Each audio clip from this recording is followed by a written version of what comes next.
స్తుతిస్తున్నామండి ప్రభువుని.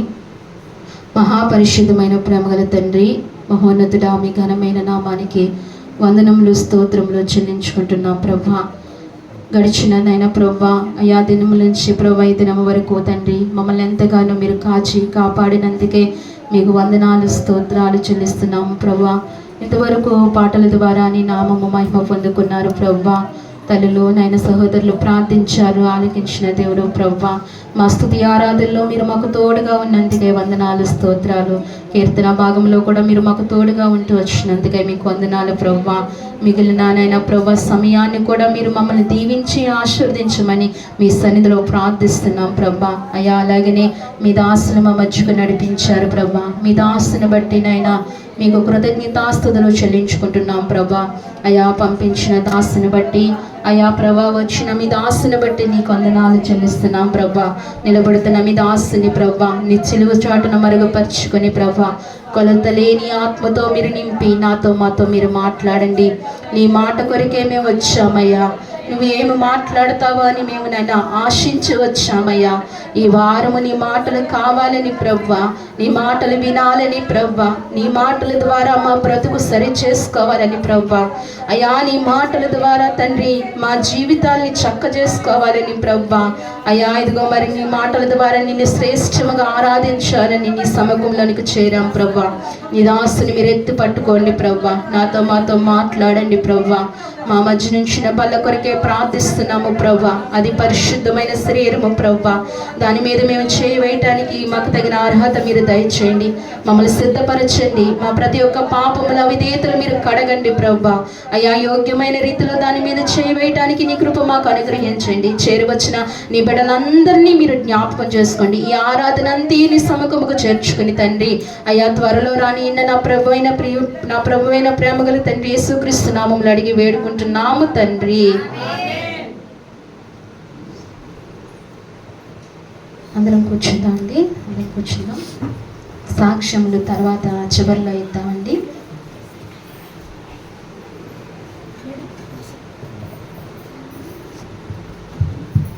అందరికీ ప్రభు నామములో మీ అందరికీ నా హృదయపూర్వకమైన వందనాలు తెలియజేస్తున్నామండి. అందరికీ కూడా ఈ సమయంలో దేవుని దాసులు మనం మర్చిపోతున్నారు. ఆయన ప్రేమపూర్వకంగా ఆహ్వానించి సమయాన్ని ఆయనకి అప్పగిద్దామండి.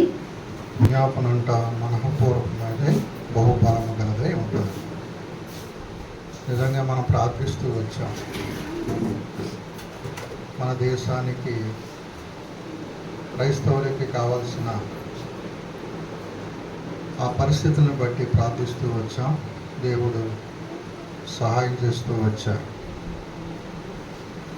కనుక అయితే బైబిల్ అంటుంది, యెషయా 63లో ఉంటుంది ఒక మాట. యెషయా 63 అధ్యాయంలో ఒక మాట ఉంటుంది, చూడండి ఒకసారి.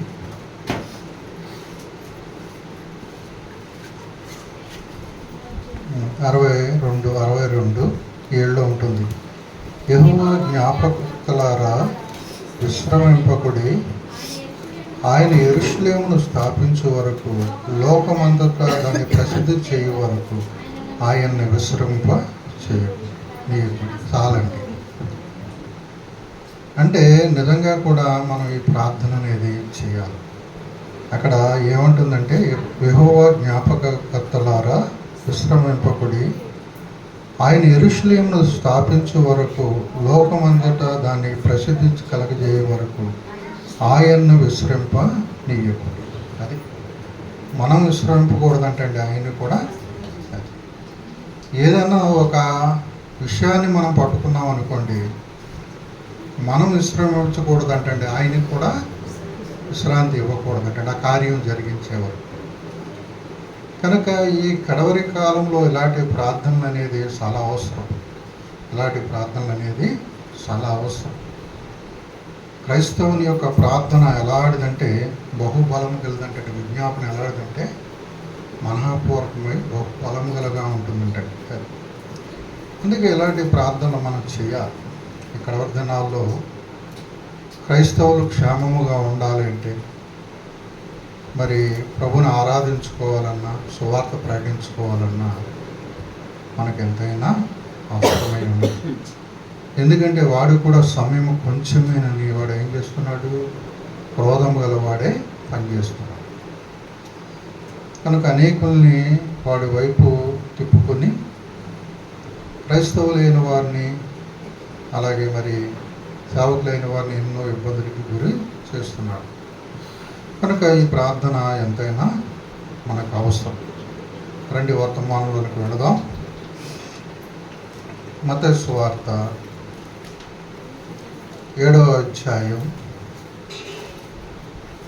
21వ వచనాన్ని మనం చదువుకుందాం. ప్రభువా ప్రభు అని పిలుచు ప్రతివాడును పరలోక రాజ్యంలో ప్రవేశింపడు గాని పరలోకమందున నా తండ్రి చిత్త ప్రకారం చేయువాడే ప్రవేశించును. ఆ దినమందు అనేకులు నన్ను చూచి, ప్రభువా ప్రభువా మేము నీ నామమును ప్రవచింపలేదా, నీ నామమున దెయ్యములు వెళ్ళగొట్టలేదా, నీ నామమున అనేకమైన అద్భుతములు చేయలేదా అని చెప్పుదురు. అప్పుడు నేను మిమ్మల్ని ఎన్నడూను ఎరగను, అక్రమము చేయవారులారా నా యొద్ద నుండి పొండని వారితో చెప్పదు. సాక్షాత్తు ప్రభువే చెప్పారు ఈ మాటలు. ఆయన భూమి మీద ఉన్నప్పుడు ప్రభువే చెప్పారు. అంటే ప్రభువా ప్రభువా అనే ప్రతివాడు పిలుచు ప్రతివాడు పరలోక రాజ్యంలో ప్రవేశింపడు కానీ పరలోకమందున్న నా తండ్రి చిత్త ప్రకారం చేయవాడే అందులో ప్రవేశిస్తాడంటండి. కనుక ఆ దినాన్ని చాలామంది అంటండి, ప్రభువా నీ నామం అద్భుతంలో చేయలేదా అక్కడ అంటారంటండి. ఏమంటారంటే, ఆ దినమున అనేకులు నన్ను చూచి, ప్రభువా మేము నీ నామమును ప్రవచింపలేదా అంటే ప్రభు నామమును ఏం చేశారంటండి, ప్రవచించారంటండి. నీ నామమును దెయ్యములను వెళ్ళగొట్టలేదా, నీ నామమును అనేకమైన అద్భుతములు చేయలేదా అని చెప్పుదురు. చూసారా, చెప్పుదురు అంటుంది. కనుక ఆ దినాన్ని చాలామంది అంటండి, నీ నామాన్ని మేము ప్రవచించాం, నీ నామాన్ని మేము దెయ్యములు వెళ్ళగొట్టాం, నీ నామాన్ని మేము అద్భుత కార్యములు చేశాం అని చెబుతారంటండి. చెబితే అక్కడ ప్రభు అనే మాట ఏంటంటే, అప్పుడు చూడండి అక్కడ అంటున్నాడు కదా, నేను అనేక అద్భుతములు చేయలేదా అని చెప్పుదురు. అప్పుడు నేను మిమ్మల్ని ఎన్నడూను ఎరగను, అక్రమము చేయవారులారాయ నా యొద్ద నుండి పొండని వారితో చెప్పు. ఇదేంటి, వీరు ప్రభు నమ్ముకున్న వారే కదా, ప్రభునామంలో ప్రవచించారు కదా, ప్రభునామంలో అద్భుతములు చేశారు కదా, ప్రభునామంలో దెయ్యములు పట్టిన వారిని కూడా దెయ్యాలను కూడా వదలగొట్టారు కదా. అయినా మిమ్మల్ని ఎరగనంటున్నాడు ఏంటంటే, అక్కడ మిమ్మల్ని ఎరగను, నా యొద్ద నుండి పొండి అంటున్నాడు. కనుక ప్రభు ఏం కోరుకుంటున్నాడు అంటే, తండ్రి చిత్తము జరిగించాలి భూమి మీద. అది ప్రతి మనుషుడు కూడా తండ్రి చిత్తం జరిగించాలి. అది తండ్రి చిత్తం జరిగించాలని అక్కడ లేఖనం ఎంతో తేటగా సెలవిస్తుంది. ఎందుకంటే ఒకసారి చూడండి, ఒకసారి అదే మత్తయి సువార్త 10వ అధ్యాయంలోకి రండి. 10వ అధ్యాయంలో కూడా శిష్యులకి చూడండి ఏమని ఆజ్ఞాపిస్తాడంటే, 10:5 కానీ చదువుకుందాం చూడండి. యేసు ఆ 12 మందిని పంపుచు వారిని చూచి వారికి ఆజ్ఞాపించినది ఏమనగా, మీరు అన్యజనుల దారిలోనికి వెళ్ళకుడి, సమరయములో ఏ పట్టణములోనైనా ప్రవేశింపకుడు కానీ ఇశ్రాయేలు వంశంలో నశించిన గొర్రెల యొద్దకే వెళ్ళుచు పరలోక రాజ్యము సమీపించున్నదని ప్రకటించుడి, రోగులను స్వస్థపరచుడి, చనిపోయిన వారిని లేపుడి, కుష్టి రోగులను శుద్ధులుగా చేయడి, దెయ్యములు వెళ్ళగొట్టడి, ఉచితముగా పొందితిరి ఉచితముగా వీయుడి. అంటే 12 మంది శిష్యులను పంపుతూ ఏమన్నాడు అంటే, అక్కడ ఏమన్నాడంటే, పరలోక రాజ్యం సమీపించుందని ప్రకటించండి, రోగులను స్వస్థపరచండి, చనిపోయిన వారిని లేపండి, కుష్టి రోగులు శుద్ధులుగా చేయండి, దెయ్యములను వెళ్ళగొట్టండి అని ఆజ్ఞాపించాడు. ఎవరికైనా ఆజ్ఞాపించాడు? శిష్యులకే ఆజ్ఞాపించాడు. ఆజ్ఞాపించడమే కదా, అధికారం ఇచ్చాడంటండి. అదే మొదటి వచనం చూడు, 10 మొదటి కాంచి, ఆయన తన 12 మంది శిష్యులను పిలిచి అపవిత్రాత్మను వెళ్ళగొట్టుటకును ప్రతి విధమైన రోగమును ప్రతి విధమైన వ్యాధిని స్వస్థపరచుటకు వారికి అధికారం ఇచ్చాడంటండి. ఒకటి అధికారం ఇచ్చాడు, 2 ఆజ్ఞాపించాడనమాటండి. అధికారం ఇచ్చాడు, ఆజ్ఞాపించాడు. మరి అక్కడ చేసింది వారు ఎవరు? అంటే ప్రభువా నీ నామమును మేము ప్రవచించలేదా, నీ నామమును మేము దెయ్యములు వెళ్ళగొట్టలేదా, నీ నామమును మేము అద్భుతములు చేయలేదా అని అక్కడ వారు మాట్లాడితే మిమ్మల్ని ఎన్నడు ఎరగనన్నాడు. కానీ ఇక్కడ శిష్యులకి ఏమన్నాడు? ఆజ్ఞాపించాడంటండి. ఏమని ఆజ్ఞాపించాడు అంటే ఇవన్నీ రోగులను స్వస్థపరచండి అని ఆజ్ఞాపించాడు. అని ఏమంటాడు చూడండి, లూకాసు సువార్తలోనికి రండి. లూకాసు సువార్తలోనికి శిష్యులు వచ్చి ప్రభుత్వం మాట్లాడుతున్నప్పుడు శిష్యులు ఏమంటారో చూద్దాం. లూకాసు సువార్త 10వ అధ్యాయంలోకి రండి ఒకసారి. 10వ అధ్యాయం కాదండి, 10వ అధ్యాయం 17వ వచనం చదువుకుందాం. సంతోషంతో తిరిగి వచ్చి, ప్రభువా దెయ్యములు కూడా నీ నామము వలన మాకు లోబడుచున్నవని చెప్పగా. చాలండి. 20వ వచనం చదువుకుందాం చూడండి. ఆయనను దెయ్యములు మీకు లోబడుచున్నవని సంతోషింపక మీ పేర్లు పరలోకమందు రాయబడి ఉన్నవని సంతోషించుడని వారితో చెప్పాడు. చూసారండి, ఇక్కడ ఏమంటున్నాడు? అక్కడ దెయ్యాలను వెళ్ళగొట్టమన్నాడు, స్వస్థపరచమన్నాడు, అన్నీ చేయమన్నాడు. కనుక ఈ నామంలో ఏం చేస్తున్నాయంటండి? దెయ్యాలు వెళ్ళిపోతున్నాయంటండి. కానీ ప్రభు ఏమంటున్నాడు అంటే దెయ్యములు వెళ్ళిపోతున్నాయని మీరు సంతోషించకండి, పరలోకంలో జీవ గ్రంథంలో మీ పేరు రాయబడిందని సంతోషించడి అంటున్నాడు అన్నమాట. అంటే పరలోకం మందు రాయబడాలంటే మనిషి ఏమవ్వాలి, ఏంటి అసలు ప్రభు చిత్తం అంటే ఇక్కడ రండి ఒకసారి. మత్తయి సువార్త 18వ అధ్యాయంలోనికి రండి. 18వ అధ్యాయం 1వ వచనం కాడి చదువుకుందాం. కొన్ని వచనాలు చదువుకుందాం. ఆ కాలమున శిష్యులు యేసు యొద్దకు వచ్చి, పరలోక రాజ్యంలో ఎవడు గొప్పవాడని అడగగా ఆయన ఒక చిన్న బిడ్డను తన యొద్దకు పిలిచి వారి మధ్య నిలవబెట్టి ఇట్లా నేను, మీరు మార్పు పొంది బిడ్డల వంటి వారైతేనే కానీ పరలోక రాజ్యంలో ప్రవేశింపరని మీతో నిశ్చయముగా చెప్పుచున్నాను. ఇక్కడ వీళ్ళు అడిగిన ప్రశ్న ఏంటండి? వీళ్ళు ఇక్కడ అడిగిన ప్రశ్న ఏంటి? పరలోక రాజ్యంలో ఎవరు గొప్పవారు అని అడుగుతున్నారు.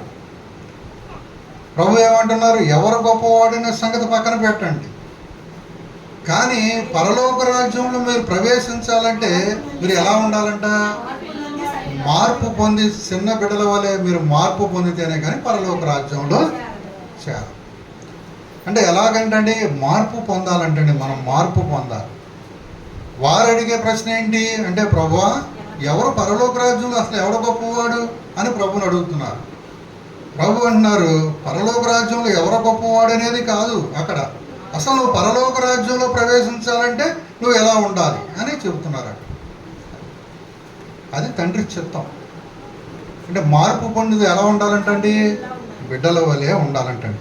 అందుకే అక్కడ అంటున్నాడు కదా, అప్పుడు ఆయన ఒక చిన్న బిడ్డను తన యొద్దకు పిలిచి వారి మధ్య నిలవబెట్టి, ఎవరి మధ్య? శిష్యుల మధ్య నిలవబెట్టాడంటండి. ఆ 12 మంది శిష్యుల మధ్య నిలవబెట్టి అక్కడ అంటున్నాడంటండి, మీరు మార్పు పొంది బిడ్డల వంటి వారైతేనే కానీ పరలోక రాజ్యంలో ప్రవేశింపరని మీతో నిశ్చయముగా ఖచ్చితముగా చెబుతున్నాను నేను అంటున్నారు. అక్కడ ఏమంటున్నారు? ఖచ్చితం ఈ మాట. మీరు మార్పు పొందాలి. చిన్న బిడ్డలు ఒకసారి మనం పరిశీలించాలి, వారి యొక్క మనస్తత్వం ఎలా ఉంటుందో, వారు ఎలా ఉంటారో మనం పరిశీలించాలి. చూడండి, మనం కొడతాం అనుకోండి వెళ్ళిపోతారు, మళ్ళీ ఏం పెడతామంటే వచ్చుతారు. ఏం పగబెట్టుకోరు. వారు ఎలా ఉంటారు అంటే, పసిబిడ్డలు ఎలా ఉంటారు అంటే అలా ఉండాలంటండి. 2 పసిబిడ్డలు పాపము చేయరు, అది అలా ఉండాలంటండి. మనం కూడా ఎలా ఉండాలి? పసిబిడ్డల వలె ఉండాలంటండి. అందుకే అక్కడ ఏమన్నాడు? మీరు మార్పు పొందండి, మార్పు పొంది పసిబిడ్డల వారు అయితేనే కానీ పరలోక రాజ్యంలో ప్రవేశించు. అంటే నువ్వు పరలోక రాజ్యంలో ప్రవేశించాలి అంటే నువ్వు మార్పు పొందాలి, అది చెప్పే మాట. అక్కడ ఏమన్నాడు? ప్రభువా ప్రభువా అనే ప్రతివాడు పరలోక రాజ్యంలో ప్రవేశింపడు కానీ పరలోకమందున్న నా తండ్రి చిత్తము జరిగించువాడే. తండ్రి చిత్తంలో ఒకటి ఏంటంటే మార్పు పొందాలి. మార్పు పొంది ఎలా ఉండాలంటండి?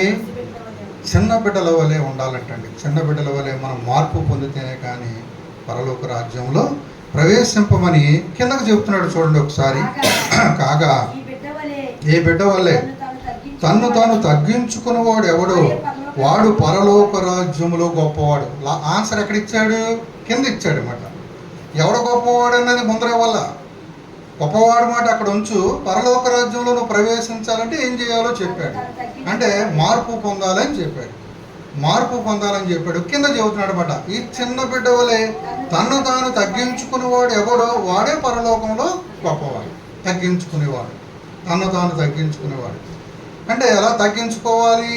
ఎలా తగ్గించుకోవాలి అంటే బైబిల్ చెబుతుంది. ఒకసారి ఫిలిప్పీలకు రాసిన పత్రికలోకి రండి ఒకసారి.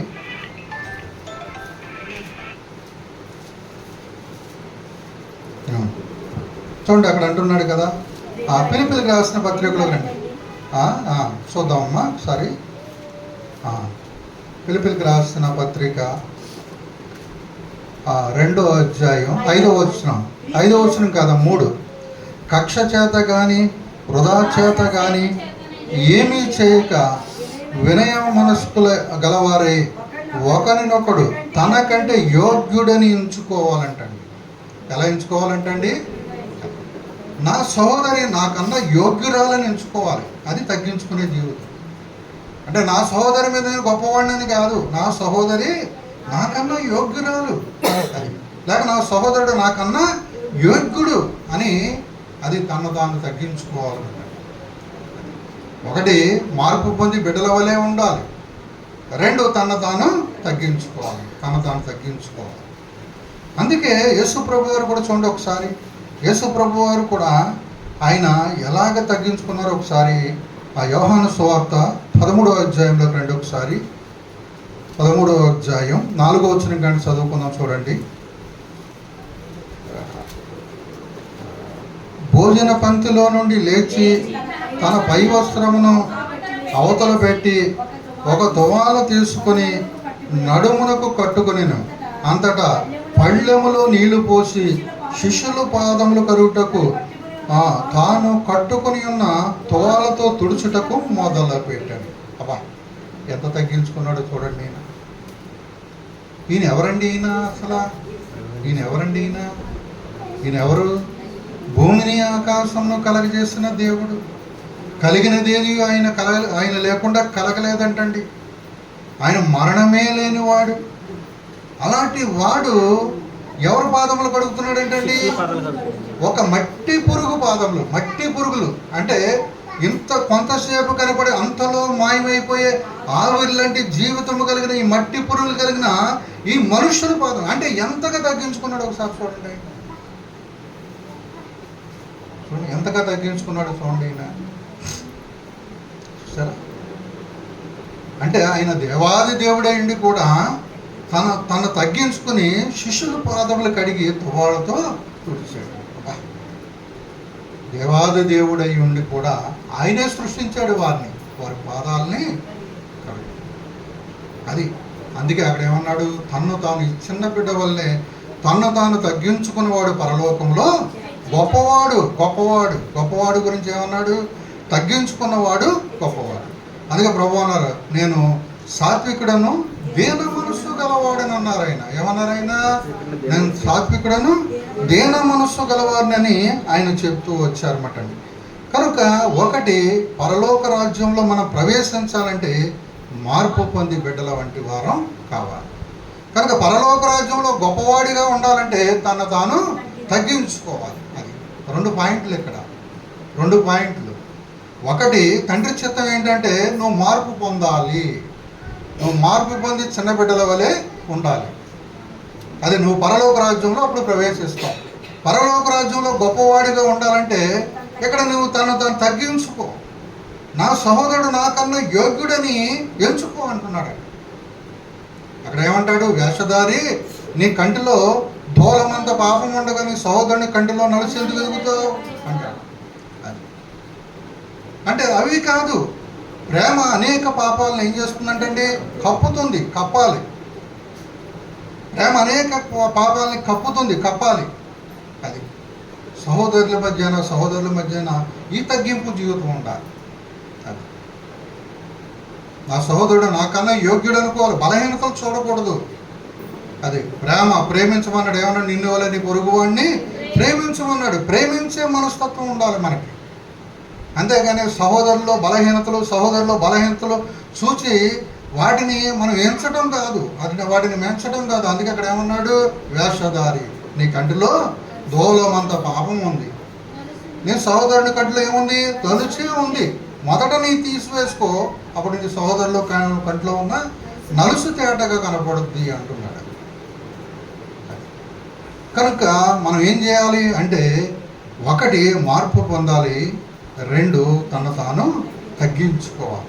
పరలోక రాజ్యంలో ప్రవేశించాలంటే తను తాను తగ్గించుకోవాలని అక్కడ లేఖనం ఎంతో తేటగా సెలవిస్తుంది. అందుకే అపోస్తుడైన పౌలు కొరింథీ సంఘంతో ఏమని మాట్లాడతాడో ఒకసారి చూద్దాం. చూడండి ఒకసారి 14వ అధ్యాయం, మొదటి కొరింథీయులకు రాసిన పత్రిక 14వ అధ్యాయము 20వ వచనంలో ఏమని మాట్లాడతాడో చూద్దాం. చూడండి ఒకసారి.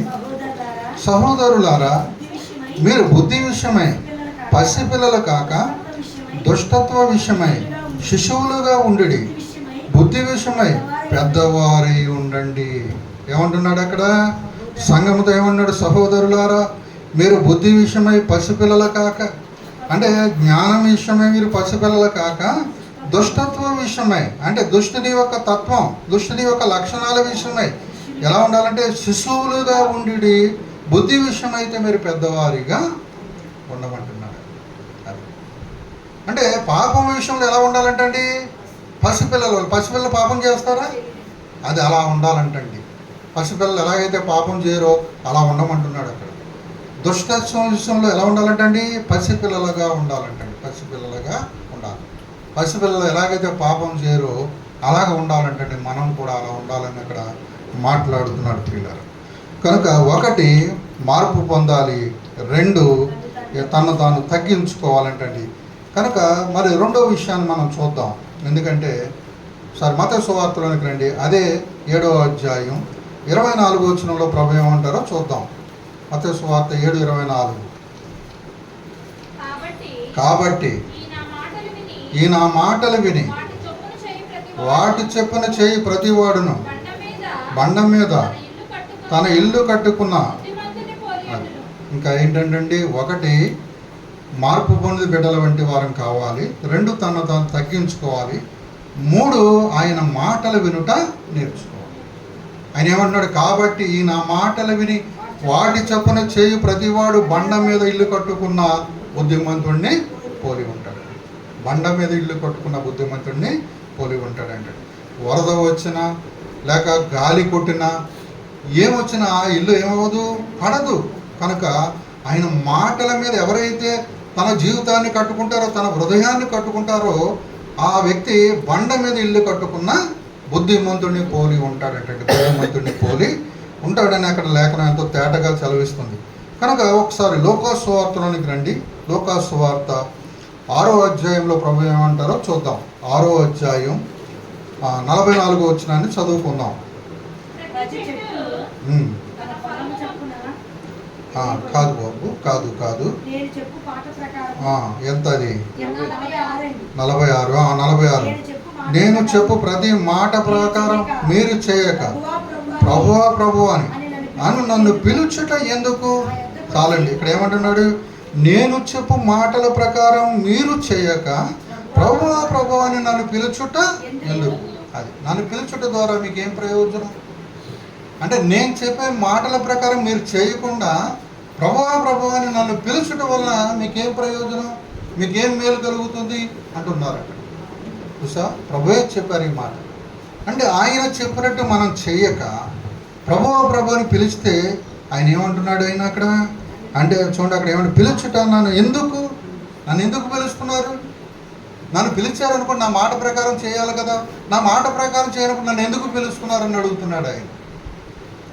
నన్ను ఎందుకు పిలుస్తున్నారు? ఇప్పుడు నేను ఏదైతే చెప్పానో దాని ప్రకారం చేస్తే నన్ను పిలవండి, నేను వస్తాను. నన్ను పిలవండి, మేలు చేస్తాను. అంతేకాని నా మాట ప్రకారం చేయకుండా నన్ను పిలుచడం వల్ల ఎందుకు నన్ను పిలుస్తున్నారు అని అడుగుతున్నాడు ఆయన. ఆయన మాట ప్రకారం చేయకుండా ఆయన ఎందుకు పిలవడం? చూసారా, ఆయన మాట ప్రకారం చేస్తేనే ఆయన్ని పిలవాలి అని అక్కడ మాట్లాడుతున్నాడు అనమాట. అందుకే అక్కడ ఏమన్నాడు? నేను చెప్పు మాటల ప్రకారం మీరు చేయక ప్రభు అని నన్ను పిలుచుట ఎందుకు అంటున్నాడు. ఎందుకంటే ఆయన మాటల ప్రకారం చేయకపోతే వచ్చే ప్రమాదం ఏంటో లేఖనం చెప్తుంది. ఒకసారి అపోస్తుల కార్యాల్లోకి రండి. ఒకసారి అపోస్తుల కార్యాలలోనికి రండి. అపోస్తుల కార్యాలు 3వ అధ్యాయం 22వ వచనాన్ని మనం చదువుకుందాం. 3:22. మోషే ఇట్లనెను, ప్రభువైన దేవుడు నా వంటి ఒక ప్రవక్తను మీ సహోదరుల నుండి మీ కొరకు పుట్టించును. ఆయన మీతో ఏమి చెప్పినను అన్ని విషయములలో ఆయన మాట వినవలెను. ఆ ప్రవక్త మాట విననివాడు ప్రజల్లో ఉండకుండా. చూడండి ఏమంటున్నాడు అక్కడ. మోషే ప్రవశిస్తున్నాడు అన్నమాట అండి.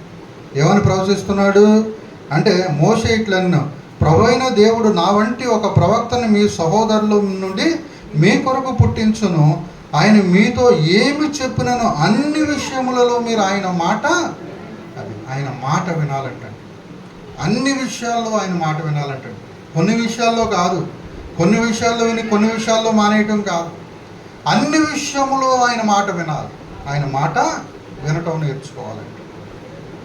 ఆయన మాట విన్నాడంటే తన ప్రజల్లోంచి కొట్టివేయబడతాడు. ఆయన మాట విన్నవాడు ఏమవుతాడంటే కొట్టివేయబడతాడు. అందుకే ఆయన మాట వినాలంటే, ఆయన మాట వినాలని అక్కడ లేఖనం ఎంతో తేటగా సెలవిస్తుంది. అదే అపోస్తుల కార్యాలు చూడండి 4వ అధ్యాయము 18వ వచనం చదువుకుందాం. చూడండి 18 గంటలు చదువుకుని, అప్పుడు వారిని పిలిచి, మీరు యేసు నామమును బట్టి ఎంత మాత్రమును మాట్లాడకూడదు, బోధింపకూడదని వారికి ఆజ్ఞాపించిరి.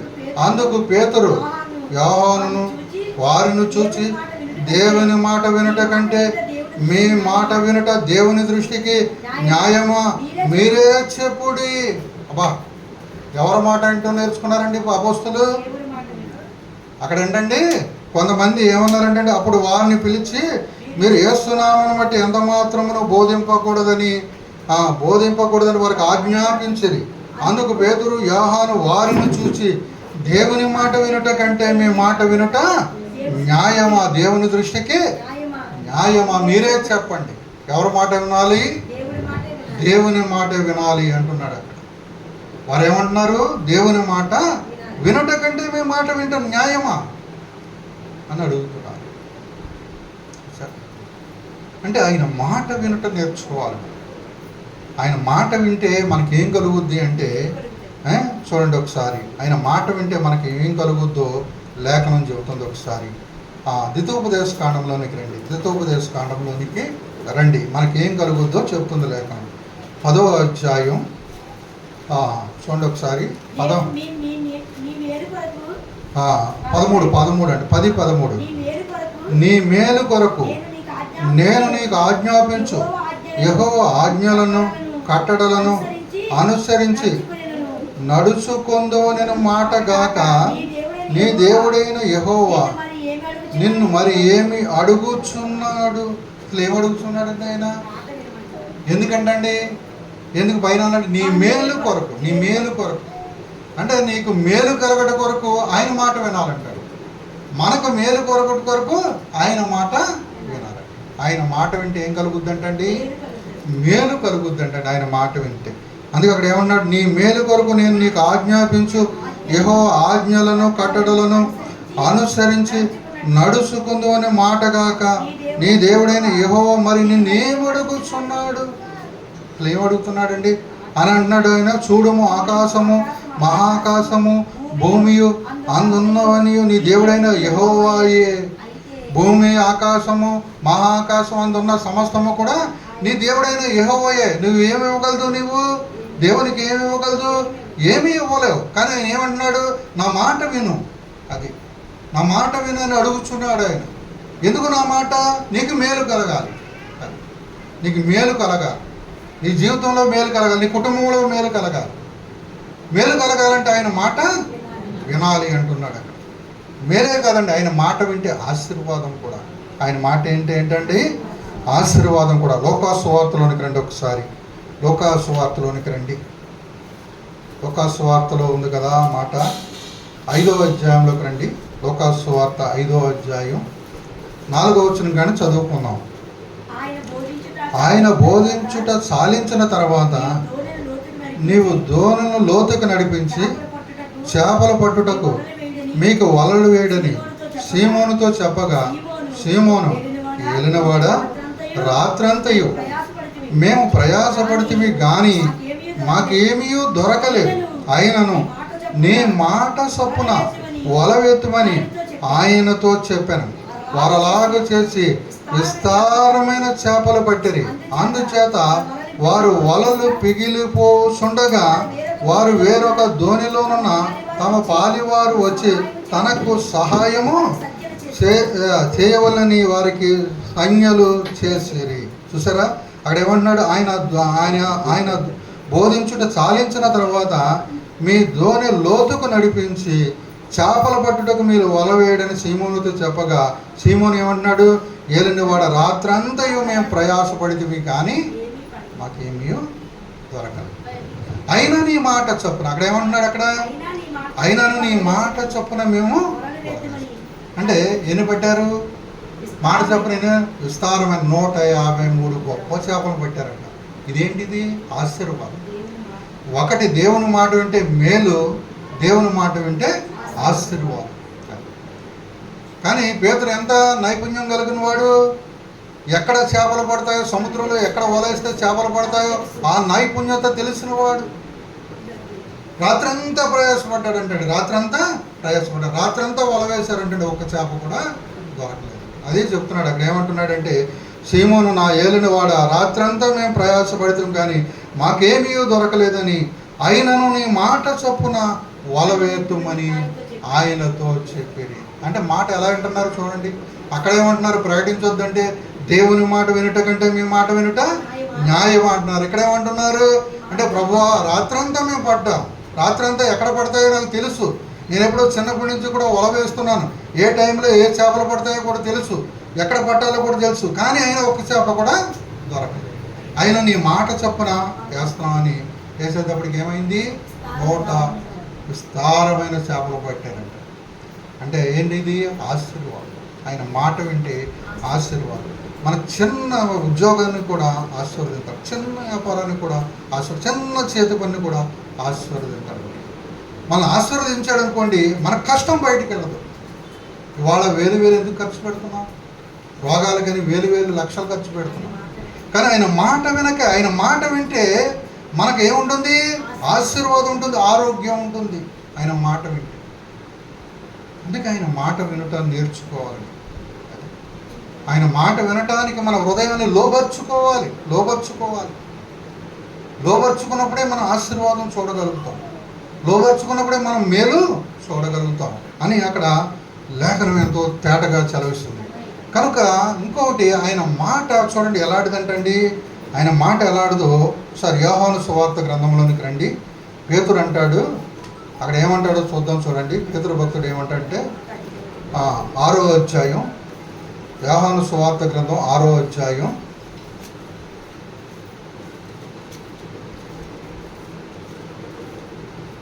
67 కానీ చదువుకుందాం. చూడండి 6:67 కాంచి. కాబట్టి యేసు మీరు కూడా వెళ్ళవల్లని ఉన్నారా అని ఆ 12 మందిని అడగగా సీమోను పేతురు, ప్రభువా ఎవరి యొద్దకు వెళ్ళుదుము? నీవే నిత్య జీవపు మాటల గలవాడవు. ఎవరంటండి? ఈయన నిత్య జీవపు మాటల గలవాడు. అంటే నిత్య జీవానికి నడిపించేవాడు ఎవరంటండి? ప్రభు అయిన యేసు అంటండి. అందుకని నేను ఎవరి యొద్దకు వెళతావు? ఆయన ఎవరి దగ్గర నిత్య జీవం ఉంది? ఎవరి దగ్గర లోకంలో నిత్య జీవం ఎవరి యొద్ద లేదు. నిత్య జీవం ఎక్కడ ఉంది? నీ దగ్గరే ఉంది. అందుకేమంటున్నారు? నీవు నిత్య జీవపు మాటల గలవాడు. ప్రభువా మేము ఎవరి యొద్దకు వెళతాం నిన్ను విడిచి అంటున్నారు. ఒకటి, ఆయన మాట వింటే ఏంటండి? మేలు. ఆయన మాట వింటే ఆశీర్వాదం. ఆయన మాట వింటే నిత్య జీవం అంటండి. మనకి ఏంటండి? నిత్య జీవానికి వెళతాం. అందుకే ఆయన మాట వినుట నేర్చుకోవాలి. అది తండ్రి చిత్తం. అంటే ప్రభు చిత్తం ఏంటంటే, ఒకటి నువ్వు మార్పు పొందాలి, నువ్వు మార్పు పొంది చిన్నబిడ్డల వలె ఉండాలి. 2 నిన్ను నువ్వు తగ్గించుకోవాలి. 3 ఆయన మాట వినాలి. ఇది మాట తండ్రి చిత్తం. ఇది లేకుండా ప్రభు అని పిలిచే ప్రతివాడు పరలోక రాజ్యంలో ప్రవేశింపడు అని చెబుతున్నాడు. నువ్వు ప్రవేశించాలంటే ఎలా ఉండాలో ఆన్సర్ ఇస్తున్నాడు అన్నమాట. అంటే నువ్వు మార్పు పొందకుండా నీ మనసు మార్చుకోకుండా, నీ హృదయాన్ని మార్చుకోకుండా, నువ్వు ఇతరు ఒక మాట అంటే నువ్వు 2 మాటలని నువ్వు మార్చుకోకుండా, నువ్వు తగ్గించుకోకుండా, నీ జీవితం ఎంత మాత్రం మార్పు లేకోకుండా ఒకవేళ ప్రభుని పిలిస్తే ఆయన నిన్ను వినడంట. రెండోది, నువ్వు పరలోక రాజ్యంలో కూడా చేరవంటున్నాడు. పరలోక రాజ్యంలో చేరాలి అంటే తండ్రి చిత్తం. తండ్రి చిత్తం ఏంటి అంటే మార్పు పొంది ఎలా ఉండాలంటండి, బిడ్డల వంటి వారిగా ఉండాలి. రెండోది, తగ్గించుకుని వారుగా ఉండాలంట. 3, ఆయన మాట వినివారుగా మనం ఉండాలి. కనుక ఈ లేఖన కాంతిలో మనం ఏం చేయాలి, పరిశీలించుకోవాలి. బలలో వెళ్తున్నాం కనుక ప్రభు మనతో మాట్లాడారు ఇప్పుడు దాకా. ఏం చేయాలి, మనం పరిశీలించుకోవాలి. ప్రభువా, నా జీవితం ఎలా ఉంది అని, ఒకవేళ ఎలా ఉంది, నువ్వు మార్పు పొంది బిడ్డల వంటి వారైతే ధన్యులు మీరు. మిమ్మల్ని మీరు తగ్గించుకుంటే ధన్యులు. దేవుని మాట వింటే మీరు నిత్య జీవానికి వారసు. కనుక ఇలాంటి తగ్గింపు జీవితం మనలో ఉందా లేదా పరిశీలించుకోవాలి, పరీక్షించుకోవాలి.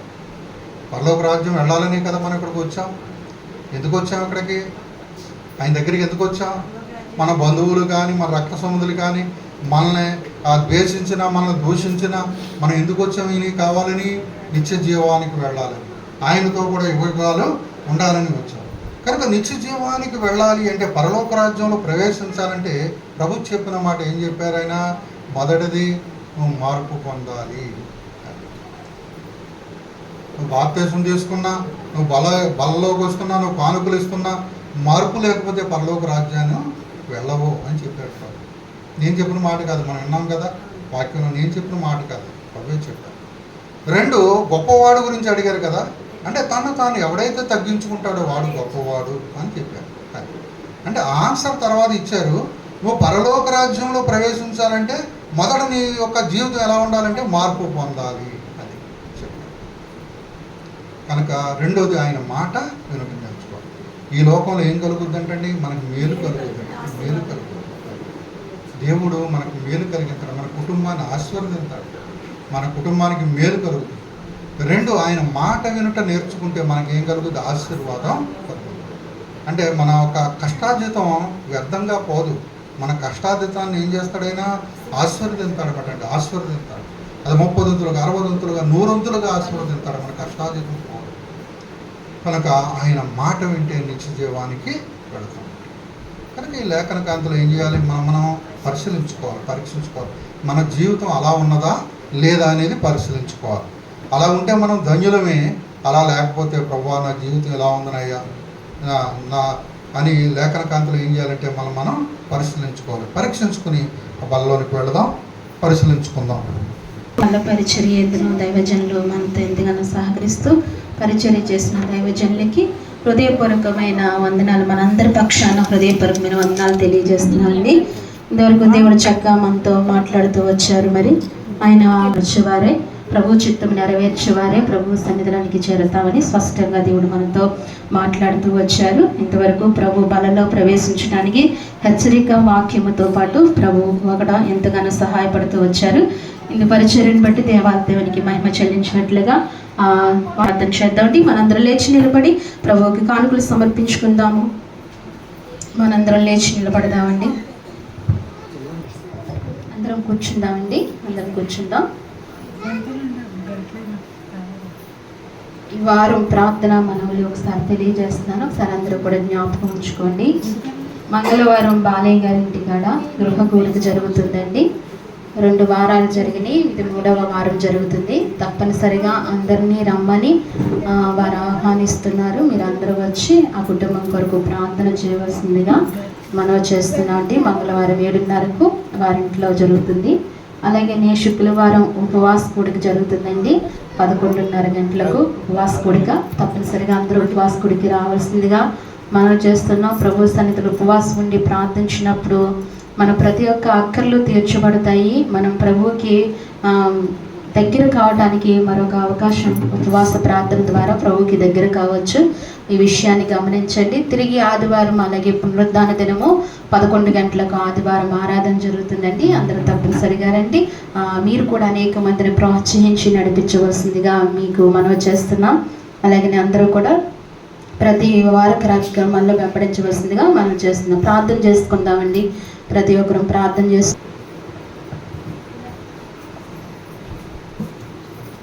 అందరూ కూడా హృదయపూర్వకంగా మనస్ఫూర్తిగా ఇది ప్రభువు సన్నిధిని, ఆయన గొప్పవాడని, ఆయన ఆరాధకుడని ప్రార్థన చేసి ఇంతవరకు ఆరాధిస్తూ వచ్చాము. కాబట్టి చివరి ప్రార్థనలో కూడా మొదటి ఏది ఆసక్తితో అది సన్నిధికి వచ్చామో చివరకు కూడా అదే ఆసక్తి కలిగి ప్రభు సన్నిధిని విడిచి వెళ్ళాలని మనం చేస్తున్నాం. దయించంతరం కూడా ప్రార్థన చేసుకుందామండి హృదయపూర్వకంగా. మహాపరిశుద్ధుడా, మహాగణుడా, మహోన్నతుడా, సర్వాధికారి, సర్వసృష్టికర్త, మీ ఘనమైన, ఉన్నతమైన, పరిశుద్ధమైన, దివ్యమైన నామానికి వందనాలు, స్తోత్రాలు చెల్లించుకుంటున్నాను ప్రభువా. గడిచిన ప్రభు నా పరిశుద్ధ దినం నుంచి ఈ నా ప్రభు పరిశుద్ధ దినం వరకు కూడా మీ సజీవమైన రెక్కల చాటున మీరు బలపరిచినందుకే మీకు వందనాలు, స్తోత్రాలు నాయనా. అయ్యా, ఇంతవరకు కూడా పాటల ద్వారాను మహిమ పొందుకుంటూ వచ్చారయ్యా. అలాగే నాయనా ప్రభువ, తల్లులు, సహోదరులు ప్రార్థించారు, ఆలకించిన దేవుడు.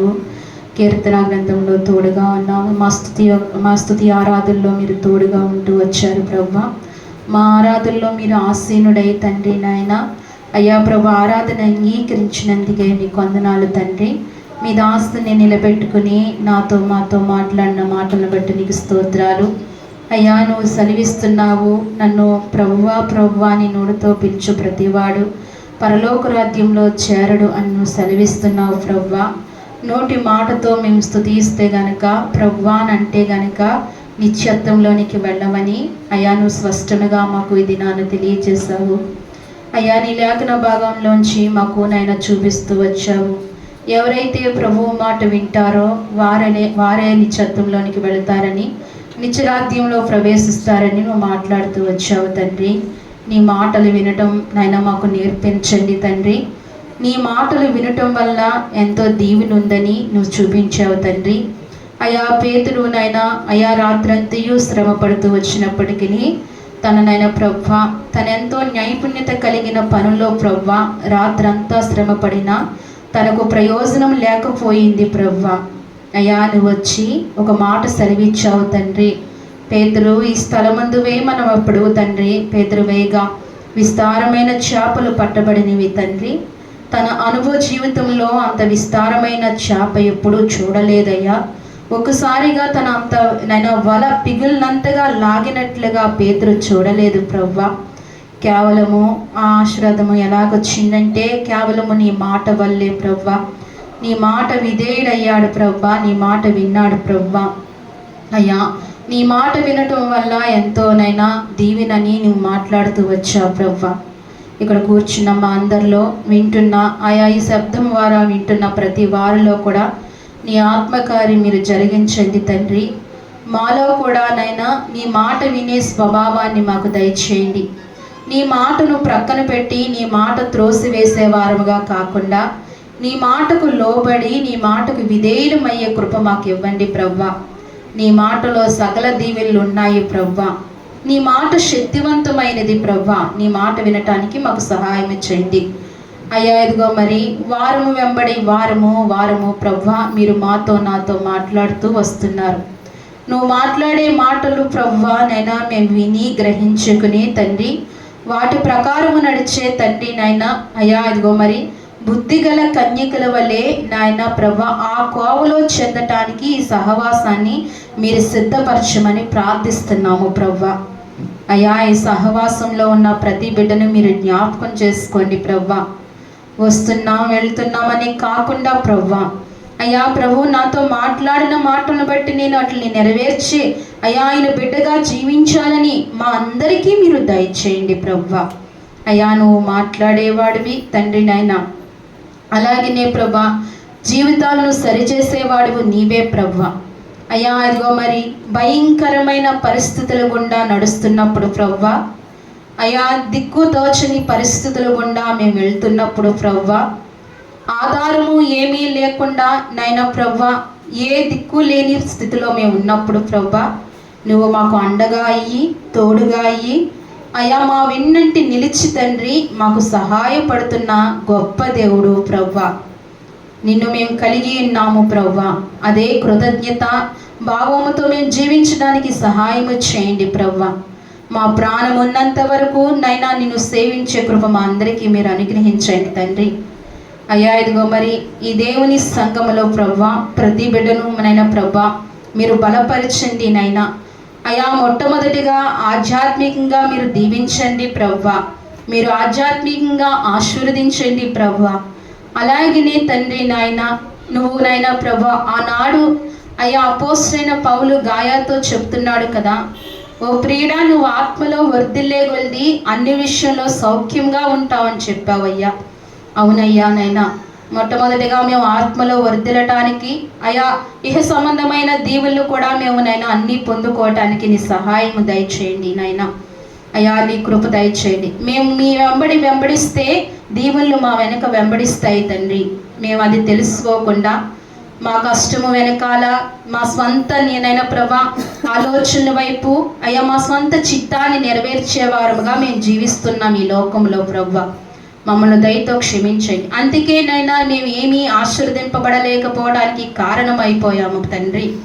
దయతో నైనా ప్రభా చేరువచ్చిన నీ బిడ్డలందరితో మీరు మాట్లాడుతూ వచ్చిన విధానము కొరకే వందనాలు స్తోత్రాలు ప్రభా. అయ్యా ఇదిగో మరి తండ్రి నువ్వు గొప్ప దేవుడు ఉన్నావు తండ్రి. నిన్ను ఆశ్రయించిన ప్రజలందరూ గొప్పవారై ఉన్నారు తండ్రి, నీకు స్తోత్రాలు. సకల లోక పరిశుద్ధుల ఆరాధనలు విమోచించబడిన మీ దాసులక్క నా యొక్క మా యొక్క ఆరాధనంతియు నీ సముఖముకు చేర్చుకుంటున్న విధానము కొరకే వందనాలు. గతించిన వారం నుంచి ఈ వారం వరకు తండ్రి నైనా నీ రెక్కల చాటున నన్ను పదిలంగా ఉంచావు ప్రవ్వా. అయ్యా ఇదిగో మరి ఏ కీడులకు నైనా మమ్మల్ని గురి చేయకుండా అపవాది తంత్రాలకు నైనా ప్రభా మమ్మల్ని అపవాది పన్నాగాలకు మమ్మల్ని నైనా గురి చేయకుండా నువ్వు కాచి కాపాడుతూ వచ్చిన విధానము కొరకే మీకు వందనాలు. గతించిన నెల నుంచి ఈ నెల వరకు కూడా తండ్రి సురక్షితముగా మేము జీవించాం ప్రవ్వా. నీ కృపలో మేము భద్రపరచబడ్డాము తండ్రి, నీకు స్తోత్రాలు ప్రవ్వా. మమ్మల్ని పోషించుకుంటూ వచ్చావు ప్రవ్వా, మమ్మల్ని సంరక్షిస్తూ వచ్చావు తండ్రి. అయ్యా ఇదిగో తండ్రి మాకు కావాల్సిన ఈవులన్నీ కూడా మీరు అనుగ్రహిస్తూ వచ్చారు. ఏ విషయంలో లోటు లేకుండా మమ్మల్ని మీరు చూసుకుంటూ వచ్చారు. అందుకు మీకు వందనాలు స్తోత్రములు చెల్లిస్తున్నాము ప్రవ్వా. మీకు ఏమి ఇవ్వగలదమయ్యా? అవును ప్రవ్వా, నువ్వు వాక్యములో సెలవిచ్చావు తండ్రి, ఆకాశము నాది భూమి నాది. అయ్యా ప్రవ్వా భూమి యందు సమస్తము నావి అంటున్నావు ప్రవ్వా. అన్నీ నీవే కదా, నీకు మేమేమి ఇవ్వగలదుము? ఈ మంటి మాత్రలు మేమేమీ ఇవ్వలేము ప్రవ్వా. కేవలము కృతజ్ఞతాస్తుతులతో నిన్ను ఆరాధించటము నైనా ప్రభా మా బాధ్యత కదా ప్రభా. అయ్యా నువ్వు సెలవిచ్చావు అలా చేయమని. అయ్యా ప్రభా అలా చేయటానికి మా జీవితాల్లో ప్రభా వెలిదీయకుండా తండ్రి వెనుకాడకుండా ప్రభా వారము వెంబడి వారము ఆనందముగా ప్రభా సంతోషముగా సమర్పణ కలిగిన జీవితాలు కలిగి తండ్రి నిన్ను ఆరాధించే కృప మాకు దయచేయండి ప్రభా. అయ్యా మాలో సమర్పణ పుట్టించండి ప్రభా.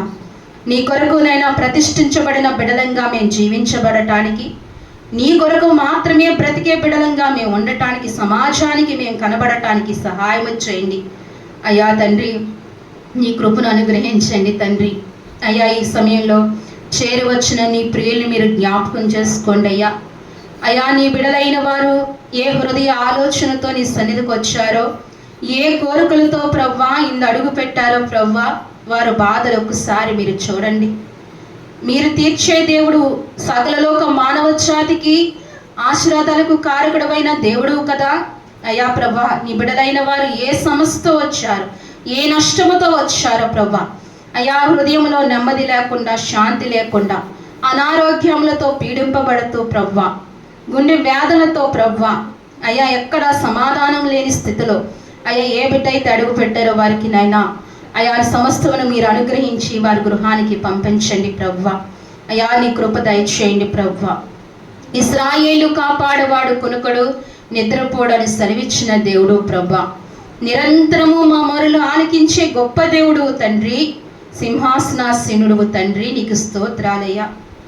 అయా ఇదిగో మరి నాయన మంటి పురుగులవైన మమ్మల్ని అయా మహదైశ్వర్యము కలిగిన నిన్ను అయా మహోన్నతుని నిన్ను సేవించే కృప మాకు ఇచ్చినందుకై మీకు వందనాలు స్తోత్రాలు చెల్లిస్తున్నాము ప్రవ్వా.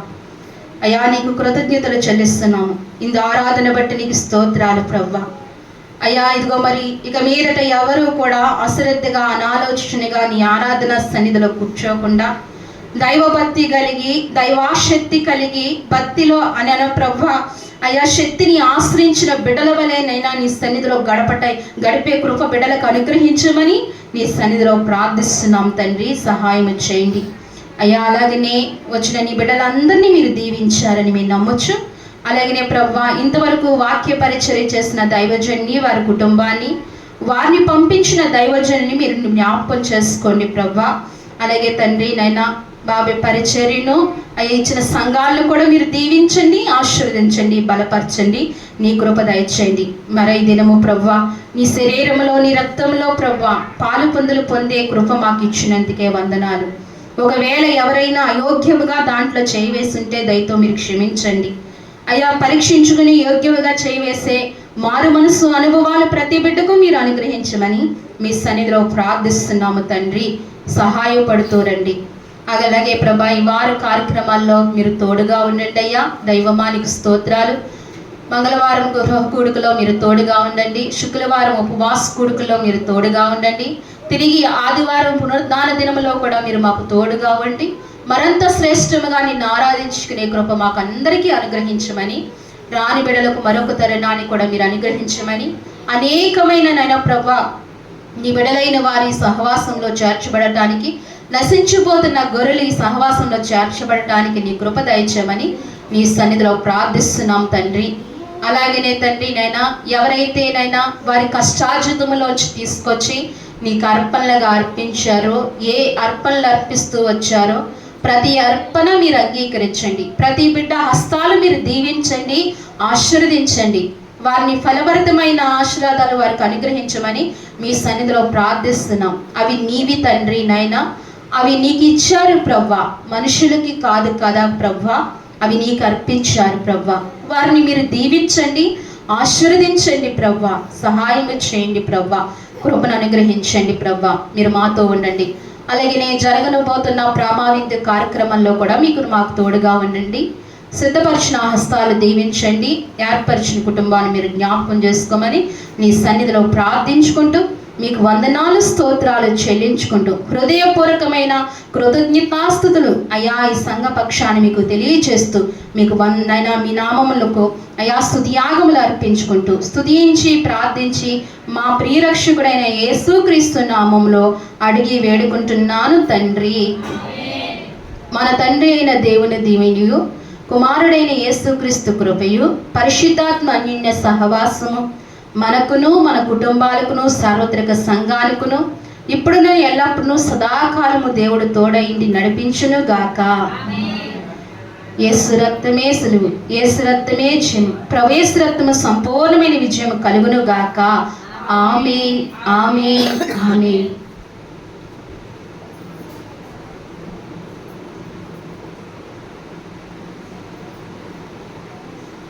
అందరికీ వందనాలండి. అందరికీ కూడా వందనాలు. ప్రభు మిమ్మల్ని అందరినీ దీవించి ఆశీర్వదించును గాక.